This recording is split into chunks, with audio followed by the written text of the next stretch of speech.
لیکن اگر Peoples party کا آج تک کا موقف سنیں تو وہ یہ کہہ رہے ہیں کہ جس طرح مزید کچھ افسران کو پکڑا گیا ہے، بریگیڈیئر نعیم کا نام آ رہا ہے، کسی کرنل عاصم صاحب کا نام آ رہا ہے، تو وہ یہ کہا جا رہا ہے کہ یہ باتیں شاید 9 مئی تک جائیں. یہ پیپلز پارٹی کا الزام ہے. تو آپ کے خیال میں کیا ایسی سچویشن ہوتی تو پھر تو اس کا مطلب یہ ہوگا کہ 9 مئی کے حوالے سے اگر یہ فوجی افسران یا سابقہ فوجی افسران کچھ کہتے ہیں تو پھر تو یہ پی ٹی آئی کے لیے بڑا کرٹیکل ہوگی سچویشن. دیکھیں کوئی بھی کہہ لے، فار ایگزامپل اگر کوئی مدعی ہے تو مدعی نے ڈیفینیٹلی کہنا ہے کہ بالکل جی میرا یہ قصوروار ہے. اگر وہ نہ بھی ہو، اب آپ پنڈوں میں چلے جائیں نا یا کسی جگہ پر ایسی جگہ پر چلے جائیں جہاں پر لوگ جو ہیں وہ ایک دوسرے سے لڑتے ہیں، کیا ہوتا ہے کہ ایک بندہ فائر مارتا ہے تو اس کے 50 رشتہ داروں کو ڈال دی جاتا ہے. اب وہ جو رشتہ داروں کو ڈالا جاتا ہے، اب وہ بندہ جس نے پرچہ کروایا ہے یا مقدمہ درج کروایا، اگر وہ خود یہ عدالت لگا کر فیصلہ کرے تو وہ تمام رشتہ داروں کو بھی پھانسی لگا دے. تو یہ جو ساری صورتحال ہے اس کو کوئی ایکسیپٹ نہیں کرتا.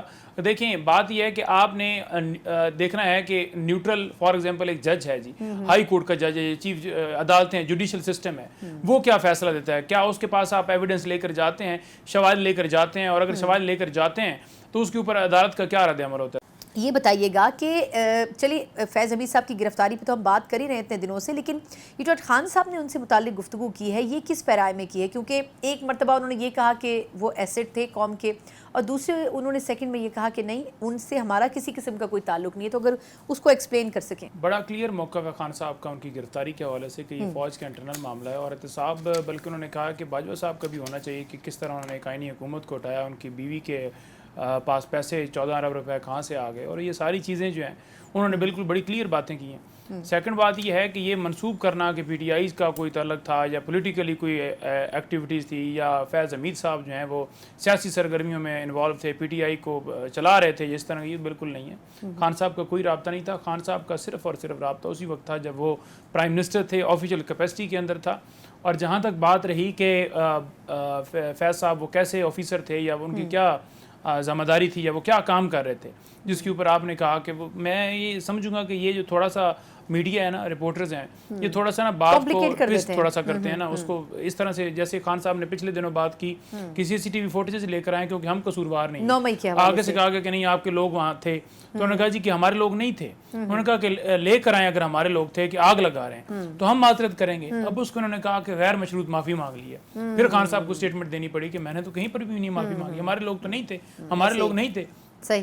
اب اس معاملے کے اندر بھی وہ جو کہہ رہے ہیں فیض صاحب کے حوالے سے، ڈیفینیٹلی جو میری ملاقات ہوئی ان کے ساتھ تو انہوں نے مجھے کہا کہ یہ بات آپ کلیئر جا کر آپ میڈیا کے سامنے کرنا، ٹی وی چینلز کے اوپر کرنا، ٹاک میں بھی کرنا کہ دیکھیں فیض جو ہے وہ جب D G I S I تھا تو اس وقت اس کی پرفارمنس تھی. انہوں نے یہ کہا کہ اس میں کافی تلخی ہوئی جب باجوہ صاحب ان کو ہٹانا چاہ رہے تھے تو وہ اسی پیرائے میں تھا. اسی پیرائے میں تھا. دیکھیں باجوہ صاحب انہوں نے کہا کہ یہ مختلف جرنیلز کو جا کر کہتے تھے کہ عمران خان جو ہے وہ فیض کو چیف آف آرمی سٹاف لگانا چاہتا ہے. تو انہوں نے کہا میں نے تو کبھی ایسی بات نہیں کی کہ اس کو چیف آف، جس کو بھی لگنا ہے وہ تو ڈیفینیٹلی ایک پروسیس ان کا ہے، اس کے مطابق وہ ہوں.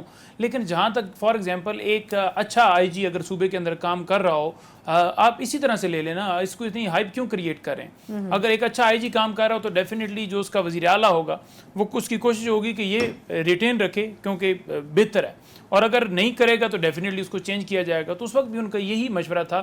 لیکن کیونکہ باجوہ صاحب جو ہیں وہ اپنے ایکسٹینشن کے معاملے کے اندر کبھی پی ایم ایل این کے رہنماؤں سے بات کرتے تھے، کبھی کسی سے، اور اس ایکسٹینشن کے معاملے میں جب ان کو کہا گیا کہ ٹھیک ہے ہم آپ کو کریں گے لیکن آپ فیض صاحب کو ہٹائیں اور ادھر لے جائیں، ان کو ہٹایا گیا. اور خان صاحب نے یہی بات کی کہ اس وقت بھی میں ان سے لڑا تھا کہ یہ غلط چیز ہے، کیونکہ آپ نے ملک کو دیکھنا ہے، آپ کسی کی منشا کو نہ دیکھیں یا ایکسٹینشن والے معاملے کے اندر فیض کو نہ ہٹائیں. تو یہ سارا اس کے اندر کیا گیا. یہ جو ایک خبر آئی کہ جیل کے ڈپٹی سپرنٹینڈنٹ بھی ایک قسم کی سہولت کاری دے رہے تھے اور وہ ایک کنیکشن بلڈ اپ ہوا تھا جو کہ فیض حمید صاحب یا خان صاحب یا اس قسم کی کوئی شخصیات کے بیچ میں گھومتا تھا. اب یہ بھی ایک بڑی امپورٹنٹ چیز ہے، کیا ایسا کچھ ہو سکتا ہے جیل میں رہتے ہوئے بھی، اور اس طرح سپرنٹینڈنٹ جو ہیں اس عہدے کے رینک کے آفیسر فیسیلیٹیشن کریں ایک ملزم یا ایک مجرم کو جو کہ جیل میں سزا کاٹ رہا ہو؟ نہیں دیکھیں ایسی بات نہیں ہے. اگر بات کی جائے، وہ جو اکرم صاحب تھے پچھلے جو ڈپٹی سپرنٹینڈنٹ تھے، ہمارے ٹکٹس جو ہے ہم نے فائنلائز کرنے تھے، بیرسٹر گور صاحب اڈیالہ جیل میں گئے، ان کو اندر پیپر لے جانے کی اجازت نہیں دی گئی. ہم پیپر لے جاتے تھے کہ خان صاحب کا نوٹ جو ہے وہ بنا لیں، جو بھی وہ میڈیا کے حوالے سے کہتے ہیں، پارٹی کے حوالے سے انسٹرکشن ہوتے ہیں. وہ چیئرمین ہیں پاکستان تحریک انصاف کے اور تاحیات چیئرمین ہیں، تو ان کی انسٹرکشن جو ہیں وہ باہر نہیں لانے دیتے تھے، پیپر لے لیتے تھے. عمران خان صاحب نے کہیں کہ میرے کسی وکیل کو یا میری فیملی ممبر کو یہ بتا دو کہ یہ چیز مجھے چاہیے یا مجھے بکس چاہیے یا مجھے فلاں چیز چاہیے یا فلاں فلاں بندہ ملنے آ جائے. تو ڈیفینیٹلی وہ کنورسیشن تو ابھی بھی چل رہی ہے ہماری سپرنٹینڈنٹ کے ساتھ یا ڈپٹی کے ساتھ, کیونکہ وہ اس حد تک اگر بات چیت کو وہ کہہ رہے ہیں کہ یہ کوئی اس طرح کی سہولت دیتے تھے تو وہ تو ان کی ڈیوٹی تھی ان کا بتانا. آپ ایویڈنس لے کر آئیں, اور جوڑنا آپ نے کس چیز سے ہے. بیسیکلی آپ ادھر سے گھمائیں, نہ ڈپٹی سے گھمائیں یا فیض سے گھمائیں یا اون چودھری سے گھمائیں یا پرویز کھٹک سے گھمائیں, آپ گھما کر لے کس جگہ کے اوپر آتے ہیں کہ یہ سازشیں ہیں, یہ فتنہ ہے, فلانا فلانا فلانا. لیکن اگر پریکٹیکلی دیکھا جائے تو فتنہ فساد تو سارے آپ لوگ ہیں جنہوں نے آئین کو توڑا ہے, جنہوں نے 90 دن کے اندر الیکشن نہیں کروائے, جیلی الیکشن کروایا, فارم 47 کے مطابق آپ بیٹھے, آپ نے ملک کا بیڑا غرق کر دیا, ملک کو تباہی کے دہانے پر ایسے ایسے آپ کام کر رہے ہیں کہ آئے روز لوگوں کے اوپر ظلم و ستم ڈھا رہے ہیں, بجلی کے بل ہوں, پیٹرول ہو, کوئی چیز بھی ہو.